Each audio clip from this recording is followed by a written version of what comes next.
Yes, mtazamaji wa SBK Media, karibu moja kwa moja kwenye matangazo yetu ya live tukiwa na mgeni wetu Bwana Joseph Yona kutoka Chalinze. Huyu ni mwanaharakati wa kisiasa ambaye tumemtembelea siku ya leo kuweza kujadiliana mambo kadha ambayo yanahusiana na swala zima la kisiasa ndani ya nchi yetu nzuri ya Tanzania. Mgeni wetu, kwanza heshima ya kwako. Salama tu. Karibu sana Chalinze. Nashukuru sana. Asante sana. Napata faraja kukutana watu wakubwa kama nyewe, watu ambao tayari imekuwa na improve kubwa kwenye masuala ya siasa nchini Tanzania na hata nje ya mipaka ya Tanzania. Sawa, karibu sana. Naam, labda tungeanza sasa kufahamu kuhusiana na historia yako kiujumla, kuhusiana na swala zima la wanaharakati wa siasa. Umelianza kwa muda gani mpaka sasa? Wanaharakati mpaka sasa nina takriban miaka 16, 17. Oh, komavu kweli kwenye siasa. Yes, nini hasa kilikuvutia ama kilikuwa ni interest kubwa kwako kwenye masuala ya siasa? Kimsingi mimi nilikuwa mwanachama wa chama kile ambacho wengi mnakijua, kilijitoa kwenye uchaguzi huu, kiliweka mpira kwa pani. Nilikaa kule ndani ya miaka 14. Nikapanda ngazi kutoka kwenye ngazi ya tawi mpaka nikafika ngazi ya wilaya. Nilikuwa mwenyekiti wa vijana wa mkoa kanda ya Dar es Salaam hii, lakini nimekuwa mwenyekiti wa Chadema wa wilaya ya Temeke. Kwa hiyo nikafanya siasa kule, harakati zangu. Baadaye nikaona kwa sababu malengo ambayo tunahitaji kwenye chama cha siasa ni kuchukua dola.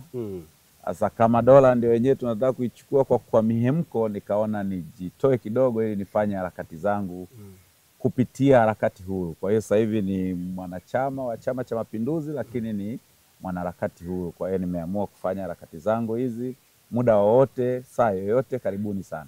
Umeelezea kwa ufupi kwamba chama kilihitaji kuchukua dola kwa mihemko. Unapoongelea neno mihemko unakuwa umelenga nini hasa? Chama cha siasa sisi tulipata usajili mwaka 92. Baada ya hapo tukaanza harakati za kisiasa. Akawepo mwenyekiti wa kwanza Mzee Mtei, akafanya harakati. Baadaye akaamua kuachia Bob Makani. Wote hao walikuwa masuala ya fedha, gavana na naibu gavana. Akaachiana, akachukua kijiti akakiendeleza. Baadaye akakichukua Freeman Aikaeli Mbowe. Harakati tulikuwa tunazifanya ndani ya chama zilifikia kipindi zinaanza kutuboa wengine. So sisi tunahitaji kuchukua dola against Chama cha Mapinduzi.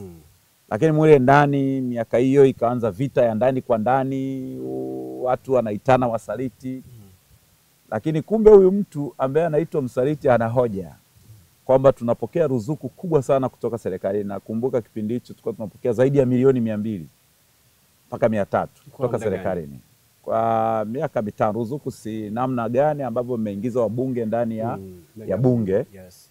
Acha wale wabunge 6 wa 5 wa miaka ya nyuma, lakini kuanzia 2010 baada ya Dr. Slaa kugombea urais, Chadema ilipata ruzuku kubwa sana.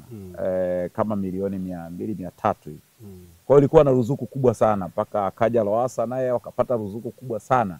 Kwa hiyo mule ndani ya chama kile tulikuwa tunakubaliana kwamba sasa CCM imeshashika huku misingi, CCM imeshashika mabarozi, CCM imeshakuwa na viongozi kutoka ngazi zote paka juu. Kwa hiyo na sisi kwa ruzuku hii basi tuipeleke huko mikoani. Lakini wale viongozi wa juu wakaamua kuiponda ile ruzuku kula na kuamua kufanya siasa za juu. Yaani viongozi wale ambao unawajua miaka yote paka leo wapo, ndio wanatoa matamko. Hakuna jipya.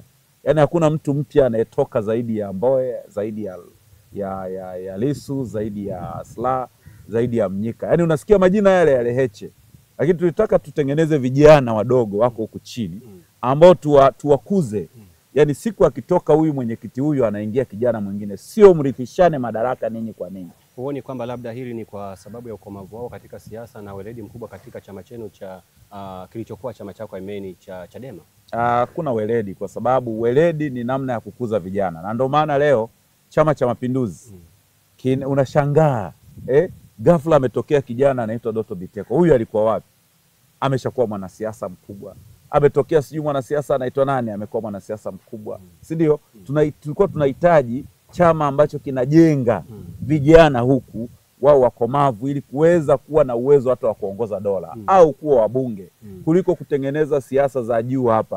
Kwa sababu kama unakumbuka kipindi kile walikuwa wanatengeneza siasa za juu. Yalikuwa ni matamko, mihemko, kuangalia matukio ambayo yametokea serikalini, kwa wao ndio wanayachukua wanapita nayo. Kwa hiyo sisi wengine ambao tulikataa siasa za mihemko, tulipenda sana chama kijijenge kwenye misingi.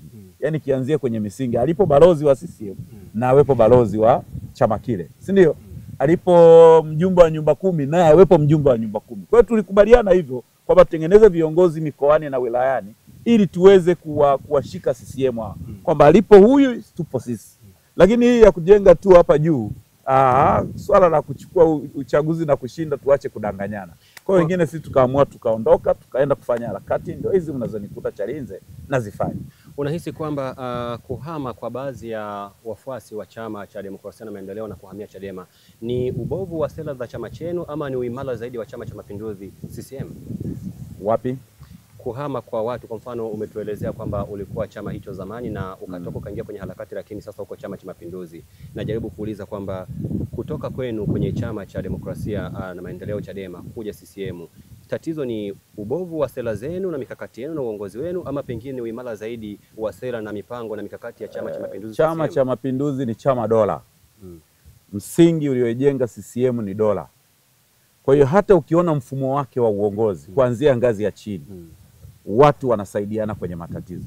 Ukienda mpaka ngazi ya shina kabisa, imetokea mjumbe wa CCM labda amepata shida, kule ndani CCM wanasaidiana. Kwa hiyo tulikuwa tumekubaliana kwamba chama hiki tuache miemko ya juu, tuache kudanganyana hapa juu, tushuke chini ili na sisi tuwe tunaishi kama wanavyoishi wana CCM. Hata ikiwezekana tusaidiane sisi, kwa sababu sisi wote ni Watanzania. Sisi wote ni Watanzania. Kwa hiyo tunahitaji kusaidiana hata huku ngazi za chini. Tunahitaji kutibiana huku ngazi za chini. Tunahitaji kuzikana huku kwenye ngazi za chini. Watanzania wa chini wanaona, na ndio maana unaweza kujikuta kile chama kile kilikuwa kina uwezo wa kupata kula mijini kwa sababu ya matamko, kwa sababu kuna watu wanapenda matamko. Lakini ni reality, ukienda vijijini hakuna ni kama hakuna kura, hawapati kura zozote kwenye uchaguzi huu wa kawaida.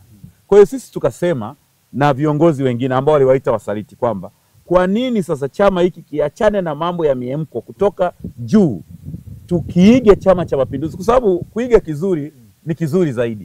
Kwa sababu Chama cha Mapinduzi kimeanzia ngazi ya msingi, unaona wanafanya harakati zao wakiitana, kama kuna uchaguzi wakiitana wanajaa kwenye mkutano, uwe uchaguzi wa serikali za mtaa, uwe uchaguzi wa kitongoji. Lakini sisi tumebaki kwenye miemko na kusubiri hawa wafuasi ambao hawana vyama, wako hapa juu, wenyewe kazi yao ni kufuata miemko. Lakini tukasema pamoja na hawa tunao, kwa sababu hawa wanaamini kwamba labda shida zao ni kwa sababu ya Chama cha Mapinduzi. Kwa sababu Chama cha Mapinduzi ndio dola. Labda nikupe mfano mdogo kwamba alikuwepo Barack Obama.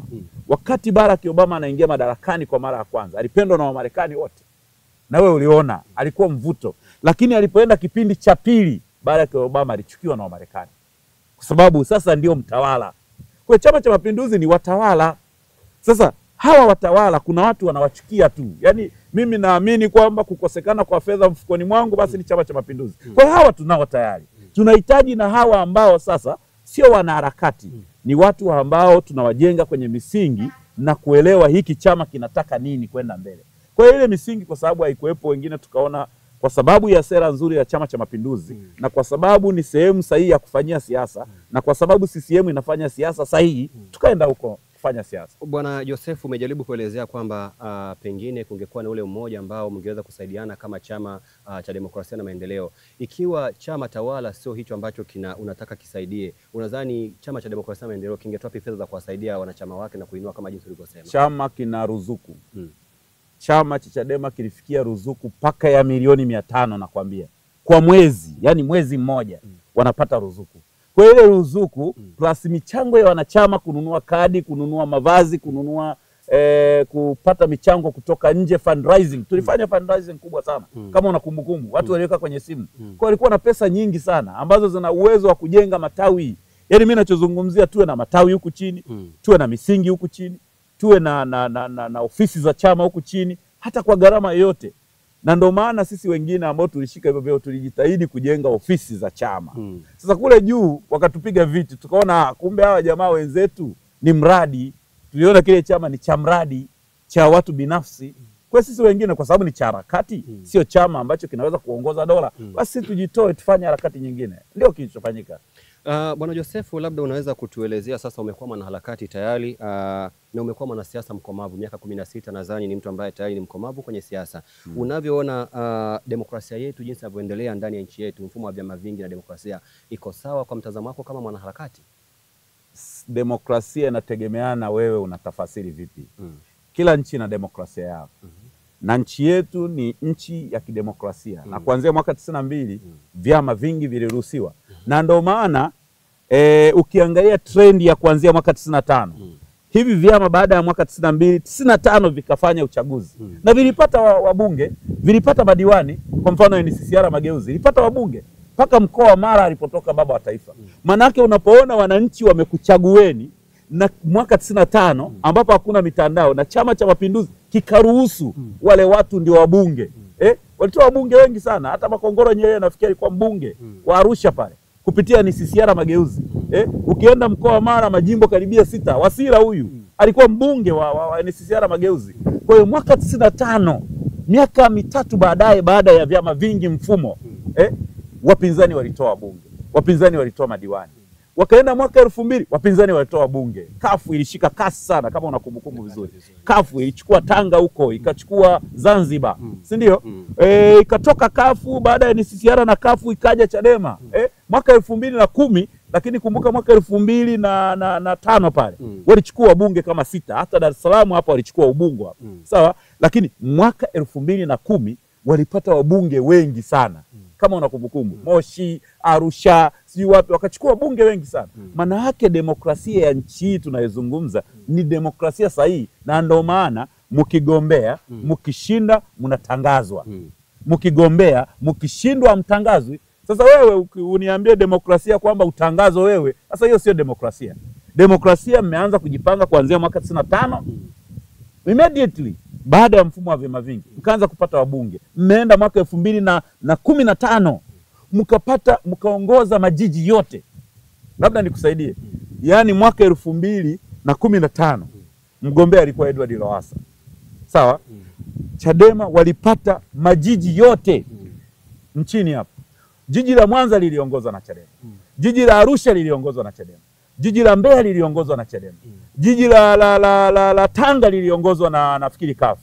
Lakini jiji la Dar es Salaam liliongozwa na Chadema. Ili jiji la Dar es Salaam, jiji la Dar es Salaam hapa jirani, liliongozwa na Chadema. Manake halmashauri na majiji na manispaa nyingi zilichukuliwa. Kama unakumbuka kipindi kile pale Dar es Salaam alikuwepo jamaa mmoja anaitwa Mwita. Ndiye alikuwa mstahiki mayor.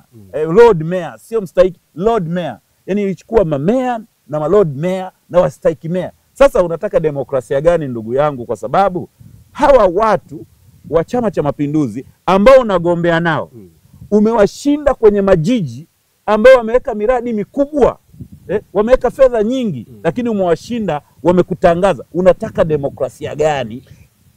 Lakini Bwana Josefu, tunaona kwamba umeelezea kwamba miaka nyuma kidogo Chama cha Demokrasia na Maendeleo Chadema kilitawala katika majiji mengi, lakini ilikuja ikafutika kama ghafla tu, kwamba wale waliokuwa nashika wote ni kama vile walishuka ghafla. Hii ikatia wasiwasi na kuona kwamba pengine kwa namna ambavyo chama tawala kilitaka kiendelee kutawala kwenye majiji yote na maeneo makubwa. Huoni kwamba pia inawezekana labda pengine kwa namna moja ama nyingine ilikuwa ni nguvu ya kuwadhoofisha wapinzani?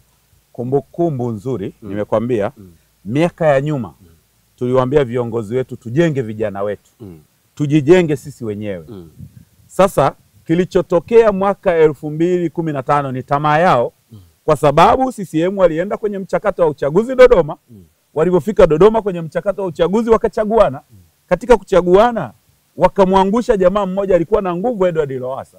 Wao Chadema kwa tamaa yao wakamchukua. Walivomchukua, bahati nzuri kwa mara ya kwanza mwaka 2015 Chadema ikapata mawaziri wakuu wawili. Ili mpata Edward Lowassa, ikampata Sumaye, wote wakaingia chama kile. Aweni ni heri.